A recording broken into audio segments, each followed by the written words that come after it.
Hello, everyone, and welcome to Talk Nerdy. Today is Monday, December 20th, 2021, and I'm the host of the show, Cara Santa Maria. And it's our last episode of the year. Can you believe 2021 is almost over? It just blows my mind thinking about the fact that we are about to start year number 22 of this century. What? Of this millennium. What? It honestly sort of breaks my brain thinking about it. It's been a tough year for a lot of us, and for those of you who are able to be near to loved ones this holiday season, I am so happy for you, and I wish you a warm and loving holiday. For those of you who unfortunately won't be able to be near your loved ones because you're separated either by geographical distance, by difficulties imposed by the pandemic, or by loss.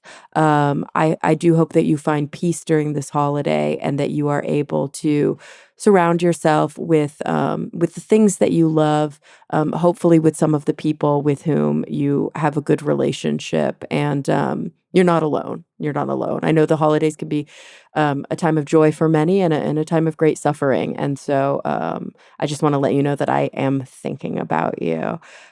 We are going to take a 2-week hiatus, so we will be back with brand new episodes of Talk Nerdy in 2022. The first episode will air on Monday, January 10th, and that will be episode 389. What?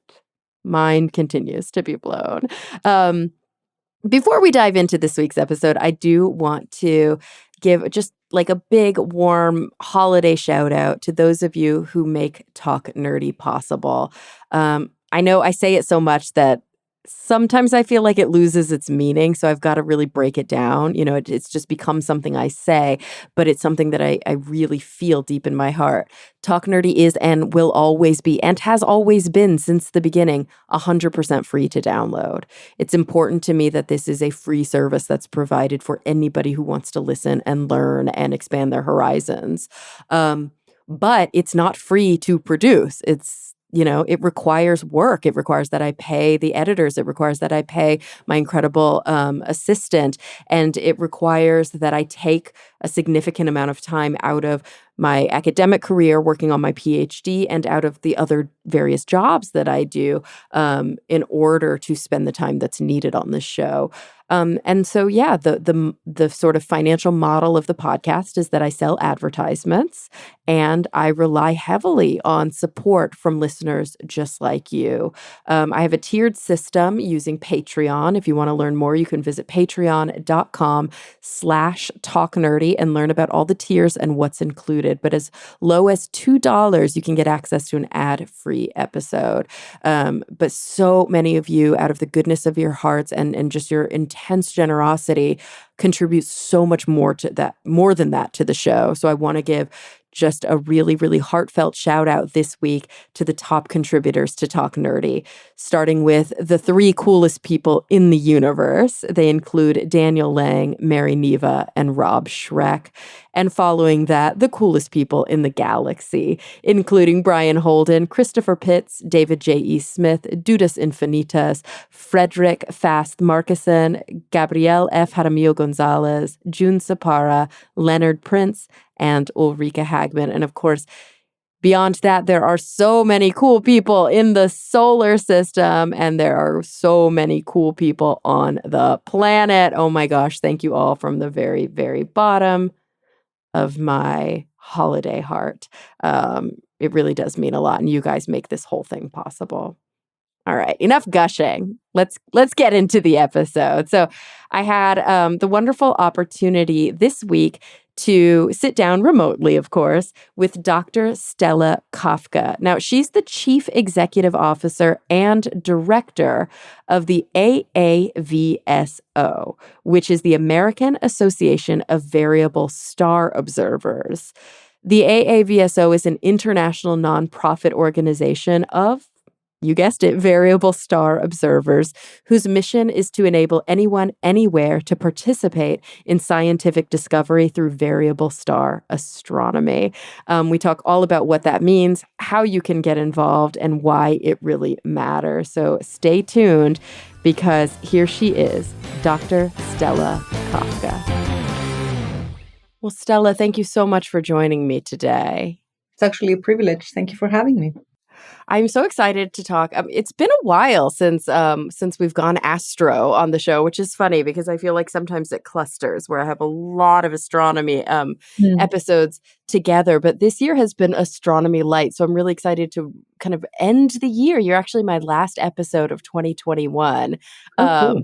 Yeah, to talk all about astronomy. And especially, we're going to talk a bit about your work at the AAVSO. So maybe before we even get to your background and all of the cool places that you've worked in and really interesting projects you've worked on, tell us, what is the AAVSO? The AAVSO, American Association of Variable Star Observers, is an organization that was founded in 1911 out of the Harvard Observatory, when the then Harvard Observatory director gathered a group of amateur astronomers and trained them to actually take data for his own science, his own scientific project. So it's a what we would call a citizen science organization. From the very, very beginning, it connected professional and amateur astronomers for science. Now, 110 years later, actually, we just had our 110-year anniversary. It's a truly international organization. It has members, observers, researchers all over the world who are interested in some of the most dynamic phenomena in the night sky. It's what we call variable stars. Now, variable stars are stars whose brightness is changing with time within time scales that we can actually measure. So think about brightness changes within an hour or within a night or within a week. And the way that we observe them is by going out and measure their brightness. There is a technique of how to do it. Measure their brightness and then measure it again and see how it changes. So those kind of variations are giving us information about the inner workings of those stars, what the mechanism of brightness change is causing this kind of brightness changes, what kind of mechanism is causing the brightness changes. And also it helps us understand the physics of those stars, because remember, we cannot exactly go there. We can't take a scoop of anything. Right.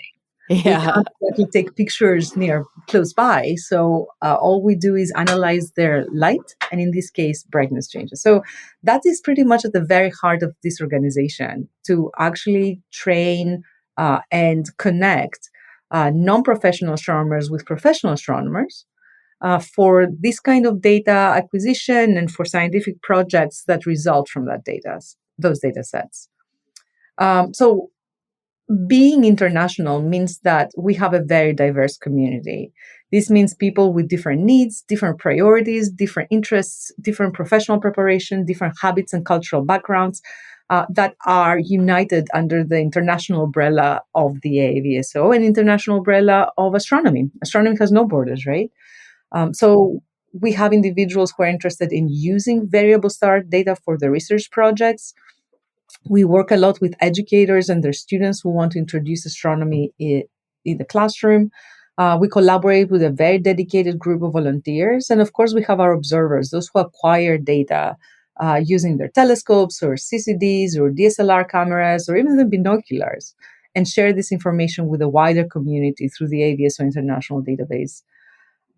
So what brings us all together is our love of the night sky, our wish to understand what is out there and how it works, and explore. We're natural explorers. And that is what the AVSO is doing here, provides those opportunities for exploration. I love that. And of course, you yourself are not an amateur astronomer, but you are, of course, a professional astronomer, and now the director of the AAVSO. So how does one come to run an organization like this? Oh dear. Where do we start from? So here's an interesting anecdote about myself. I consider myself a daughter of the AVSO. It's because of the data that are in this database. My thesis, my PhD thesis in astronomy, used that data. So I feel that that data actually empowered my degree. So, in principle, my astronomy career started because of the data of the AVSO. It's something that I really like thinking because I belong in this family right at the very beginning. Now, it's when you're asking how one becomes a director, do you mean what kind of trajectory I had, or? Yeah, I mean, it seems like you've not only done a lot of obviously research and work at the academic level, you know, like Mhm. your academic credentials kind of have been really varied and on this path, but also you have quite a bit of management experience because you're sort of wearing both hats. Yes, I am. And that's what made me a good fit for this position. So I got my PhD from Indiana University. So I'm a true Hoosier. I spent 6 years in Bloomington, Indiana. And yes, I do have a hoodie that says Hoosier. Uh, I love that experience. Honestly, it was one of the most beautiful experiences in my life where I felt embraced and I felt empowered and I felt that I could do anything I want when it comes to research. I was studying some really, really fun stars. And frankly, I didn't want to graduate, but my thesis advisor said that you cannot retire as a graduate student. So I said, okay. It's one of those cases where they're like, congratulations, here's your PhD, now go empty your desk.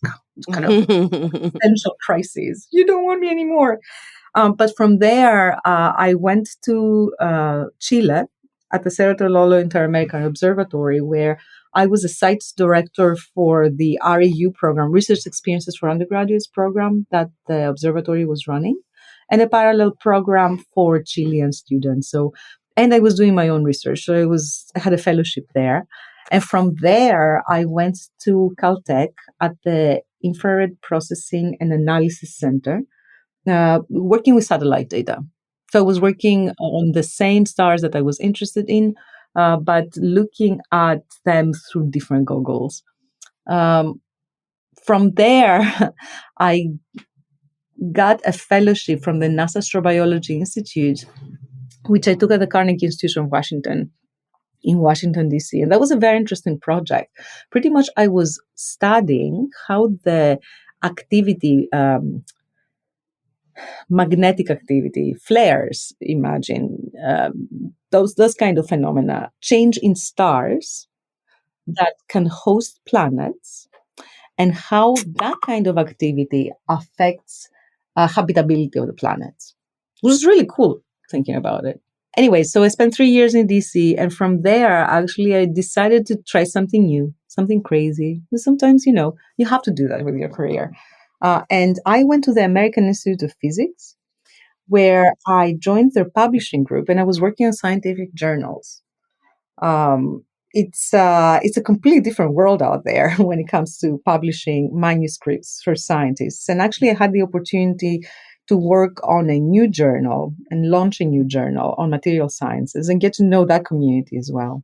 Oh, wow, which is not your background at all. I'm a physicist, so Right, right, right. Sure. Yeah, yeah, yeah, yeah. It's physics, it's physics. But you are also an astrophysicist. correct. I'm an astrophysicist. So between astronomy and material sciences, there's a teeny tiny, itsy bitsy difference. You're absolutely right. It's more, yes, you're right. It was a different field of different individuals I was dealing with, a different scientific community, extremely competitive as all scientific communities are. But material sciences are sciences that affect our everyday life in the sense that they improve material for our cars, a material for our houses, a material for prosthetics, and they're studying nature in order to see whether um, behaviors of animals can be used in engineering new technologies. For example, they're studying the web of a spider. It's really actually very durable. What kind of material is that, and whether we can actually use it. somehow in our everyday life. So there's lots of branches of material sciences that pretty much have applications and affect us in our day to day. I learned a lot actually. It was really fun. But at the same time, it was the position of the executive director here at the AAVSO opened. And as you said, I already had the management experience and I already had the scientific credentials for this position. So here we are 7 years later, um, pushing citizen science and engaging a very, very passionate and really fun community to some of the most dynamic phenomena in the night sky. It's really fun. So, for those who are curious about your accent, because you mentioned that you spent quite a bit of time in Chile, but you were, Mhm. of course, born and did your undergraduate work. So, you spent, most of your formative years in Greece. That is correct. I was born and raised there. And this is where I got my bachelor's in physics, the And University do, of Athens in Greece. Yeah. and when you go home or when you go back to visit, do people say that you have a super weird accent? Like, have you picked up kind of the Spanish flair? I have not. Um, I am in the US now, right? So I Right, have right. not picked up any. But you know something? I learned how to speak Spanish when I was in Chile. I didn't know Hmm. any at the time. And I cannot speak French because of that. I have a French degree, but it's my French are transformed to Spanish. It's Isn't a it very funny? bizarre. Yeah, sometimes they get in the way of each other, the Latin languages. Exactly, exactly. But no, I don't have an accent. I talk to my parents every day. Ah. So So you checking. still sound just as Greek as you ever did, or are they like, I wow, you sound so American now? oh God, no, no. But no, my brother would tease me to no end. Yeah. And where are you based now? You're based near Harvard in Cambridge? We are in Okay. Cambridge, Massachusetts. Yes. And so, of course, you're sort of at the headquarters, but the AAVSO being an international organization and one that is so focused on citizen science, I can imagine that most people who are involved are doing observation at their local observatories or even from their own backyards. That's very true. So we have observers all over the world, and this is one of the beauty of the AAVA. So the community's work was not disrupted even by COVID, exactly because we find ways of connecting without seeing each other, right? So when 2020 happened and COVID happened, we're all stuck inside, no travel, no nothing. Our community found an avenue through variable star astronomy to actually do something to even distract them from their everyday kind of craziness that's happening in the world. And it remained connected. So, if not anything else, one of the things we learned is that social distancing is not social isolation, and we are in this together. So, yeah, people all over the world, in mountains and in cities, in the desert and right next to lakes, they're taking data on variable stars and they are discussing the science that comes out of it. Some of them actually are interested in analyzing their own data or work very closely with professional astronomers in the collaborative efforts. And present, of course, their data through and the results of the research through our journal here at the AAVSO. So tell me, why do variable stars matter? Why specifically variable stars, and why are so many people interested in observing them? So, have you ever wondered when people say that a specific star, specific galaxy is 20,000 light years away? Have you ever wondered how they know? How do you Yeah, I know? mean, you can't just measure that, right? You can't like send a tape measure out into space. People are telling you that the sun is 5.5 billion years old. The sun doesn't really come with a birth certificate now, does it? How do we know, right? If people are telling you that a specific dot in the night sky is not just one star, there are two stars together, is what we call a binary star system. How do they know? Frankly, even through the most powerful telescope on the planet, the most powerful telescope, stars look like dots.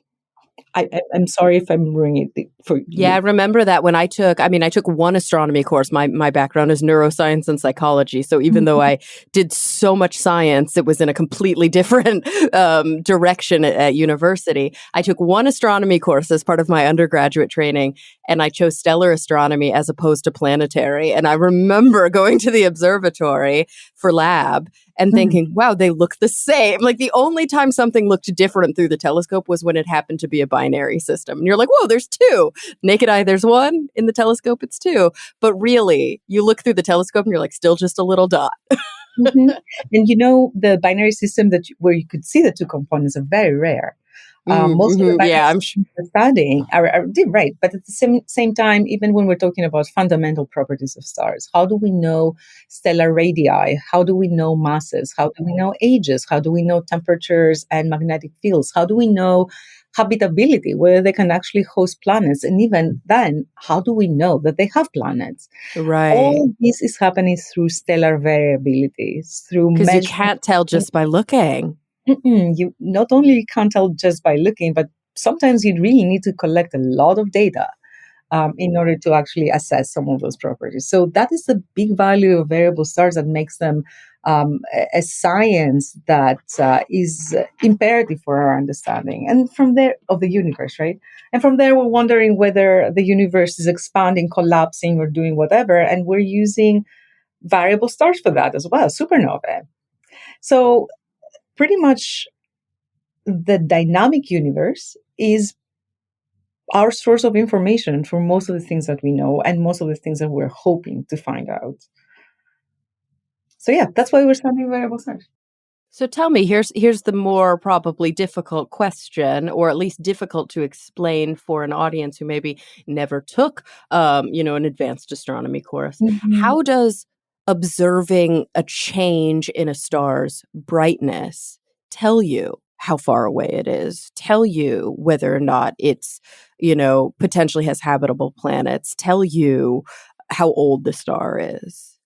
So what we do is we take those observations and we put them on a graph, and it's literally monitoring how that star changes.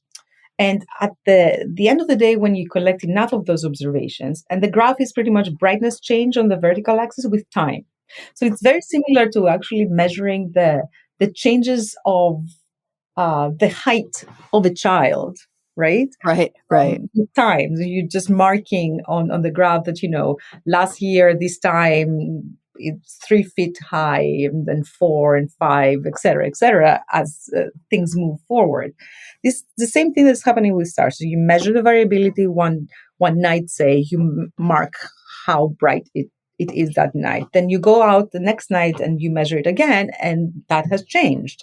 And then you keep measuring those kind of changes every night. That's every night is just an example, right? It could be every hour, depending on what type of star you have, or it could be every week or every month. And And then I you can take. imagine, sorry to interject, but I can imagine that what ends up happening when you have people all over the world making these types of observations and measurements is that you have these points of comparison. Exactly. So at some point, you take the graph and you look at the shape of those variations. The graph is called a light curve. Oh, So you makes take sense. the shape of those variations, and depending on the shape of a light curve, we are learning how those stars change to begin with, and we extract information from them. And so obviously you use this sort of example of a child growing taller and taller, and of course we would see a trend line in only one direction in that situation. But some stars get brighter and dimmer over time, right? That is absolutely right. Some stars do get brighter and dimmer over time. So here's another example: a nova explosion, which is actually when a star um, cannot digest material that it eats from its companions. Stellar cannibalism, right there. So if when it can't digest that material, then it throws up, and that throwing up is appearing as an eruption. So it's a very rapid increase in the brightness of the star, right? And then as the star's stomach is relaxing, a very smooth drop in the brightness. So again, shapes matter in this case, and even periodicity. Something like that happens more than once in the life of the star that we have observed it, and all these are giving us information on stellar cannibalism, extreme phenomena in the universe, something that we can definitely not reproduce here on Earth. That's Yeah, what we learn. yeah. So when you were doing your dissertation research, actually using data that was obtained, through AAVSO, I'm curious, what was the focus of your dissertation, and has that been a predictor for work that you did in the future, or did you sort of switch gears after that? I did not switch gear. I was working on this kind of stellar cannibals. Oh, okay. You have a star that is eating its companion, and I was trying to understand different phenomena. And for that, I needed as long as a baseline as I could of data. Now, a graduate student stays in grad school for 5 to 7 years. We're talking about both masters and PhD, right? So within 5 years, for the phenomena I was interested in, um, I couldn't collect enough data. I needed much larger baseline. Now, I would either stay in graduate school for 20 years or 30 years, which was not exactly very attractive as an idea, or I would find a way of a database that had this kind of data. And this was the AAVSO International Database. They had, some of the stars that I studied had 100 years of data in them. Remember, the organization is old, right? 110 years old. So I use that kind of data and new information that I managed to gather through access to different telescopes to synthesize a behavior about those stars, to try to understand trends in their behavior and try to understand how they work. So And this you is were about specifically having. looking at novas? I was looking at Nove. I was also looking at the poor abused little star and try to understand how interactions with its abuser sort of affects all kinds of phenomena there. It's really interesting. It's not psychology that we're doing there, but more about interactions, like physical interaction between stars. But And when you you say that, are you talking about like a binary star system where one star is being like has their material being taken by another star? That is correct. Oh, That's very exactly what cool. I'm talking about. So those stars are called cataclysmic variables, Ooh, and they're wow, that's intense. sleeping intense. I know, right? Astronomers are known for coming up with really pompous names. So it really does describe the interaction between the two stars because they result to all kinds of cataclysmic events, these extreme outbursts and stars changing in their appearance because when one star has its brain eaten out of its little atmosphere, then it looks something different. It's been cannibalized. So they are phenomena that are happening in this star in short time scales and long time scales. And by studying both, we try to understand how even they start their lives and where they might end up. Some of those stars might end up as supernovae type 1a, which we use in cosmology, for example. So try to understand processes that the cannibal uses in order to become supernova eventually are extremely important for cosmological purposes as well. So there is this interconnection in astronomy between phenomena that little phenomena that everybody is studying in order to build this big puzzle that is called universe and trying to understand how it started, where we are, and where it's going, and also where our place in the universe is. Yeah, it's interesting because, this idea of studying variable stars, it's a way to collect and interpret data that has so many potential outcomes. And even if you look at your career trajectory of studying these binary systems, these sort of cataclysmic systems that lead to all sorts of events, over to, ending up right before you started running the AAVSO, working. in an astrobiology institute, which of course astrobiology is out there in the universe. Could life be supported? What would it look like? Where would it be supported? And I mean, those seem like wildly different fields, but of course the same data informs them. Similar data. That's correct. That's right. And it's again, you have to be um, willing to make this kind of zigzagging in your life, your career. Um, in my scientific career, I was extremely lucky to have the luxury to follow projects that I am 100% interested in. So no one ever told me, "Oh, you have to work on this project, or else we're not paying you." Uh, and it's a great privilege, right? So I was always trying to solve puzzles that I thought were important, and they were. Trying to get some answers, and you have to actually always admit in science that you will never solve that big picture puzzle. But knowing that you contribute to what that puzzle requires to eventually be solved is actually very satisfying. It's extremely satisfying. And at the same time, engaging individuals who don't have a professional preparation in astronomy to my science was a very rare luxury. In the astronomy is this kind of very special beast where non-specialists can actually make very meaningful contributions. You would never go to an amateur dentist, I assume, right? Yeah, right. No. You would never go to an amateur. Maybe you would go to an amateur mechanic, but depending on how well you know them, um, you would not you will not find an amateur chemist making this kind of contributions. In astronomy, amateur astronomers are actually collaborators in scientific projects. So it's the community that makes astronomy so rich when it comes to techniques, when it comes to ways of thinking, and it's the fact that those individuals bring in their own professional preparation to the scientific thought and scientific method that makes the AVSO and the variable star community so special. And I'm loving it. I love that. It's It's so awesome. cool. Yeah. Oh, sorry, go ahead. No, I agree with you. We're in violent agreement, but it's super, super cool and it's really awesome.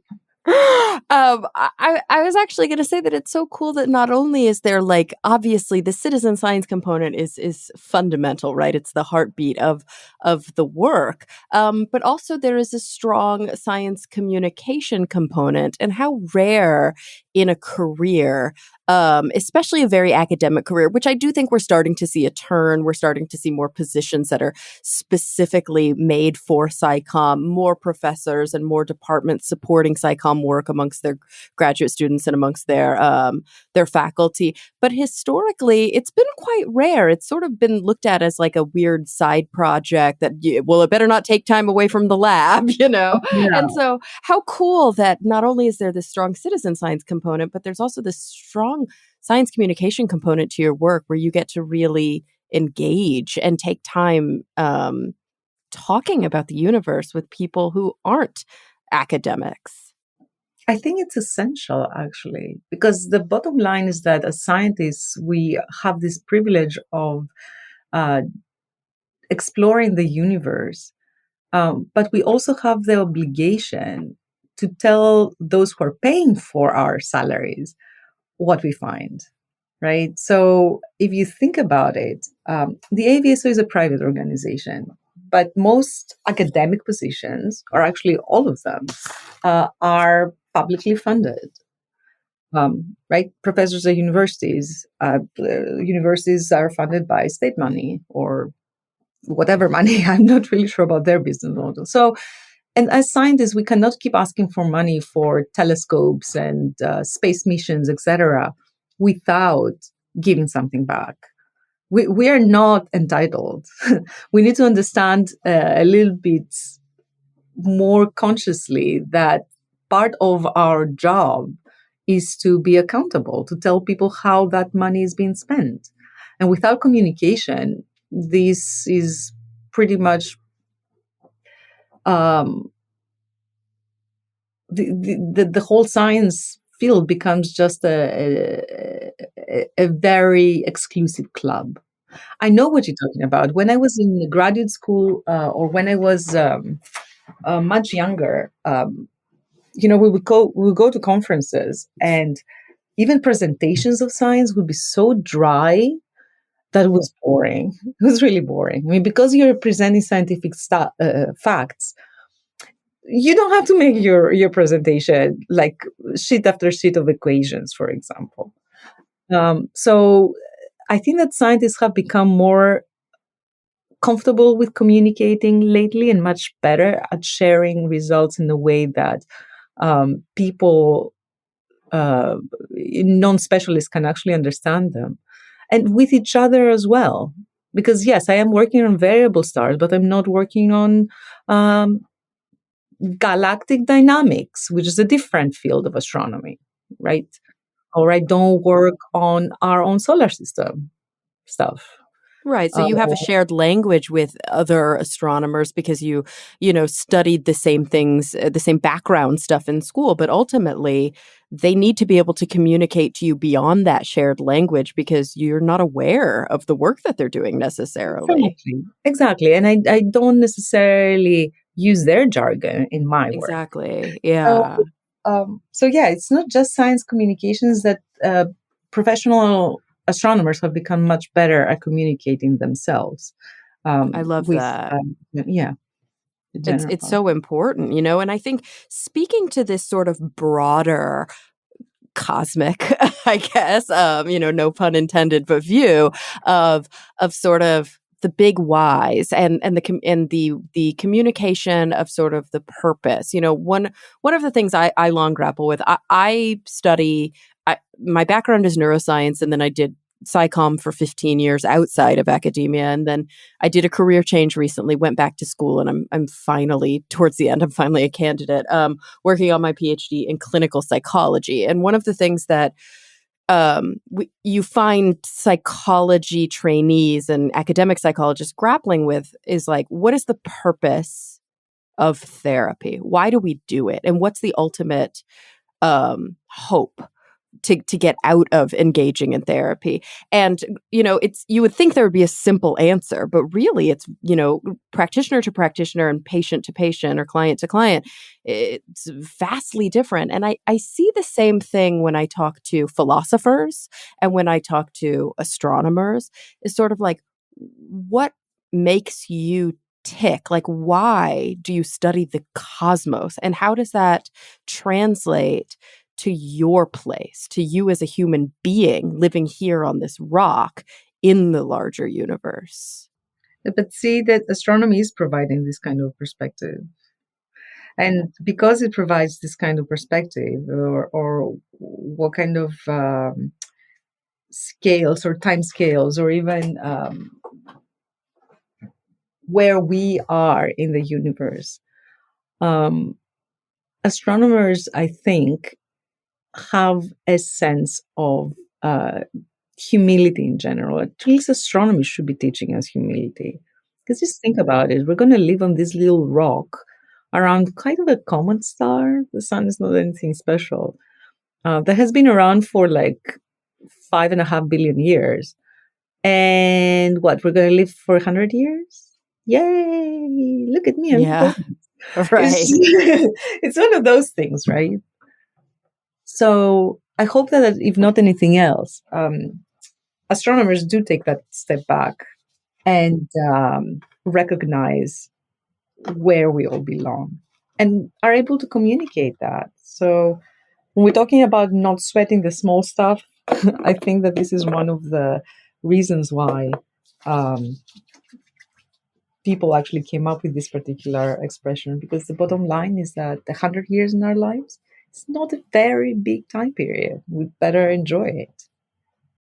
It's long been fascinating to me and interesting to me and very emotional to me how much of a connection I find working in human psychology with philosophers and cosmologists. It's funny that with these like wildly different fields, there are ultimately um ruminations, that's not quite the right word, but like contemplations on very similar themes, these very big picture, how do we fit what is, how perspective, timescale perspective, connection perspective.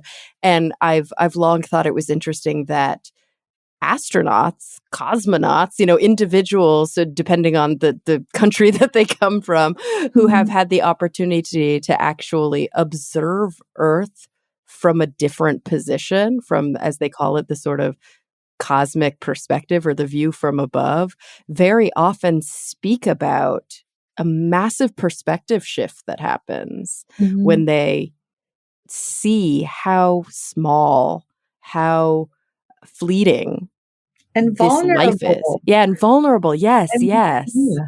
I mean, can you imagine we're experiencing hurricanes here and extreme storms? Can you imagine someone from the International Space Station looking at them from above down? Actually, I saw a picture from ISS of Ida not too long ago, and I was looking at it. And it looked gorgeous. It looked majestic. That's the word I'm looking for. And then I thought that, that thing is going to be overhead in a couple of days. And it was not majestic anymore. It was scary. It was one of those things where you're like, oh my gosh, even our own planet is so dynamic in the phenomena it has that we need to understand and respect it. Yeah. So, Yeah. yeah, it's perspective. It's all about perspective. It's like when you're in something and, and you're being thrown around by it, it can feel so violent. When you're outside of something looking at it from a place of calm and security, you can often appreciate its beauty in a way that it's hard to do when you're actively experiencing it. And yeah, that translates to psychological or mental health. It translates to observations of, like you said, these cataclysmic events, which you would not Mhm. want to be anywhere near those Yeah, no, stars, no, no, right? no. While that was actually happening. So nice to be at the telescope safely observing them, eating popcorn, listening to music, and stuff like that, and try to reconstruct this three-dimensional, actually four-dimensional image of something that is doing crazy stuff out there from the safety of planet Earth. It's really great. I have a kind of a random question. Obviously, when we think of telescopes, oftentimes people, in their mind, they go to like a backyard, sort of like Newtonian telescope that they're looking through with like one eye, and they're not thinking about like large observatories and radio telescopes and telescopes that look at all the different aspects of the spectrum.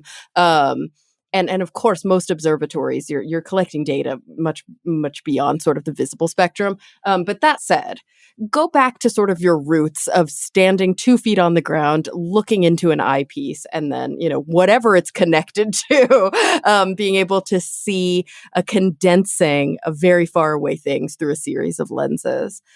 Have you ever experienced, when I was a kid and I used to, do some amateur astronomy and even going into college, I used to have a little bit of an anxiety experience, a panic experience of feeling somewhat groundless when I would allow myself to get lost through a telescope or binoculars. And it was a little bit frightening, but also exhilarating for me. Have you ever had that momentary groundlessness when you're sort of out there, but your feet are still on the ground here?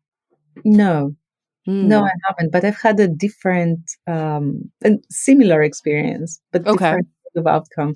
Um, I observed a lot with big telescopes, and one of the good things with those is that they have very sophisticated equipment, and you can tell them what to do during the night, and they go on autopilot by themselves. You have to check them. You have to keep checking the data as they come in, but there are some time periods where you can actually step outside. Those big telescopes tend to be in very remote areas and away from light pollution. You get to step outside and look at the night sky yourself. And I remember one of the first times I was in Chile and the moon was not up, a completely dark night that I was looking up and the whole sky looked still, and it was full of stars. I could see, you can see the center of the Milky Way galaxy, our own galaxy from down there, and it was so bright that I could actually read the headlines of a newspaper. And I was just standing out there looking at it, and everything felt this kind of stillness, this kind, maybe that's the grounding you're describing, which was humbling. It was, again, Stella saying, "Hi, I'm important. Look at me. I'm not even a speck of dust on this planet." But looking from this planet outwards just gives you at least gave me a feeling of belonging. I'm like, hey, this is where I am on this little rock, but I am part of this. And the this in this case is vast and it's beautiful and it's dynamic, and who knows what's happening out there, Yeah, I right? was gonna say there's very likely, I mean, Mhm. we don't know, but it seems quite likely that there are other, living organisms. I don't know if I want to say beings, but yes, living organisms elsewhere. Maybe they're contemplating their own place in the universe. Maybe they're just working on reproduction. But regardless, that we're not alone. It's very likely that we're not alone and that we are divided by vast time and space. But that there are others out there potentially contemplating the exact same thing. How cool is that? How cool is that? I'm curious, Stella, which by the way, I love that your name is Stella. I'm sure people point that Yeah, out to you right. all the time. Like, right, you were meant to do this job, right? Um, but I'm curious for people who are listening who are like, I want to be involved. I want to contribute to the AAVSO. Tell me a little about how one might go about becoming a citizen scientist in this sort of place, having not done anything in the past. Let's say I'm coming at it from Mhm. a very naive perspective, but I'm Yeah. curious.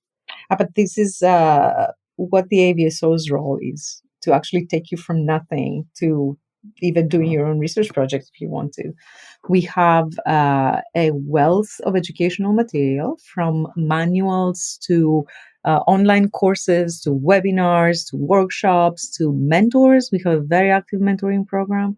We have a very active help desk here at headquarters. So even when you start your own observing program, and you get a little bit more involved, you have any questions and doubts, etc., you can just call us. We receive phone calls here, or send us an email. Our webpage is an amazing resource, aavso.org. And this is where all our material is available, even free of charge. I mean, you don't have to become a member in order to be a citizen scientist. We appreciate people who become members, of course, because we are a nonprofit organization that doesn't really have the huge stream of revenue, and um, all those um, all those activities and the tools that we provide, and the material we provide is in principle being paid by memberships, right? um, and at the same time, exactly because we know that anyone who wants can actually be part of this exploration of the universe, we are providing all this information there. And we're hoping that people would just take the first step, which is go to our webpage, take a look, and ask questions, and join us. Anyone can be a citizen scientist. Ugh, I love that, and I'm looking right now, and it's true. It's so easy. It's laid out so cleanly. You can, number one, there's a tab that says "Get Involved," and it talks about research and volunteering and how to become a member and how to contribute. But there's also literally a tab called "Getting Started," and it's got sort of the what is it, how does it work? Here's some tutorials. Here's how you can connect with a mentor. Yeah. Here are And actually, if you how-to scroll videos. down, scroll down. Hmm. Keep scrolling down. If you Okay. scroll down on our webpage, you'll see a cadre of like these nice big boxes, right? That Yeah. has all our resources centralized. So you can find things like, where the observing sections are, which are groups of individuals discussing specific variable stars and what they are and how you observe them and stuff like that. Tools and observer resources. Okay, fine. You have a pair of binoculars. How on earth do you get started with your binocular program? Which is, from, okay, I have my binoculars. I know how to observe. What on earth do I observe? There are billions of stars out there, right? Right, right. And what do I write down? Like, Yeah, how do I do that? And where do I find my star, right? And things like that. How to submit and access data. And actually, we have projects for students as well with existing data. So you don't even have to have your own resources if you want to do a project. Our education material is there, the journal is there, our presence in press is there as well, and of course, membership. So, as I said, we are using our webpage as a central way of resource. We also have forums, discussion forums that are open to everyone. So if you have a question, you can actually ask someone there or even discuss science, and someone will definitely respond. So there are different ways that we're building communities around the AAVSO and its science. And I can tell you those communities are extremely passionate, very active, and very enthusiastic. oh, I love that so much. That's wonderful. So such important and actionable recommendations for everybody listening today. So, Stella, I don't want to keep you too long today. I do close each episode with the same two questions. I ask every single guest the same two questions, and of course, we've got to round out the year doing the same thing. But before we get to those big picture questions, I'm curious if there's anything that we didn't discuss, anything with your work with the AAVSO, with kind of things that are on the horizon that you want to make sure that we touch on before we close out. No, I think that we're fine. Not Oh, right now. good. Okay, so look at that. We covered. We had some nice depth I and can't breadth think of there. anything. Right, right, right. Excellent. All right. Well, Mm. then, on that note, I am curious about your perspective on these two big questions. So, Mhm. if you were to look at the last 7 years of Talk Nerdy, of the podcast, and the 380 some odd guests that I've had on the show so far, yeah, I ask everyone the same thing, and obviously their answers vary wildly depending on what kind of science they're involved in, and kind of what's relevant to them at that moment. So, um, as a cosmologist who has their sort of their finger on the pulse of what's going on in sort of the world at large, I'm curious your take on these two questions. The first one is, when you think about the future in whatever context is relevant to you, so this could be very personal, it could be community, it could be global, and of course, it could be cosmic. Number one, what is the thing that's keeping you up the most at night? The thing you're most concerned about, where you're finding your worry, maybe you're even sort of your feet are dangling in some cynicism, some pessimism. What is really concerning to you? And then on the flip side of that, so that we do end on a more positive note, I'm curious where you are finding your hope, where you're finding your optimism, and where you're kind of genuinely and authentically looking forward to the future. So what keeps me up at night is climate change. It really does. I feel that our planet has been abused for a long time, and it's not a safe place to be. It's weather patterns are erratic. People's livelihoods are at stake. We already see disruptions in the food chain. We see disruptions in the way that we operate. Right, I live in Cambridge, Massachusetts, and our winter every year starts later and later in the season. So it's cold outside right now, but I think that the snow season starts sometime in February and it goes all the way until June, which is unusual, right? That is not how seasons work here. Um, so yeah, that keeps me up at night, and we can talk. We take hours talking about that. What gives me hope to keep pushing is that people finally realizing the value of science in making informed decisions. And I think that it does have to do with the fact that scientists have become more human, right? So they have become more approachable in communicating the value of their science, communicating the results, so that people will actually, your everyday person, your non-specialist in principle, will is able to understand the outcomes of this science. I love the energy I get from a younger generation. I love it, love it, love it, love it. Those individuals are passionate and they're very determined to make a better future for themselves and for our planet. So I think that although we are all doom and gloom when it comes to climate change, I think that actions are being taken and will be taken to provide some quality of life in the future. And this is because of all these young women, men, individuals who are taking their future in their hands. Like, you know something? Enough is enough. We are going to save the world, and they're superheroes in their own. Um, so yes, that. And the fact that I I'm dealing with a professional astronomical community, a professional scientific community, but also I am very involved in the non-professional community, and I see citizens being interested in science, not necessarily doing science themselves, but trying to understand scientific results and discuss them and ask ask the right questions and ask really difficult questions. Trust me, um, gives me makes me happy. It makes me happy. It really does. It's just, it's science is for all. Um, Keep asking. Just accept that sometimes scientists might come back and say, I don't know the answer. There's so many open questions right now and that's why actually scientists are still employed, that are still, under survey, that we just don't have all the answers. That's, yeah, that's in my little science world. I love science, really. It's Me things that, too. it's fun and it's serious, but we're having fun by being serious. It's And we're having everything. serious fun.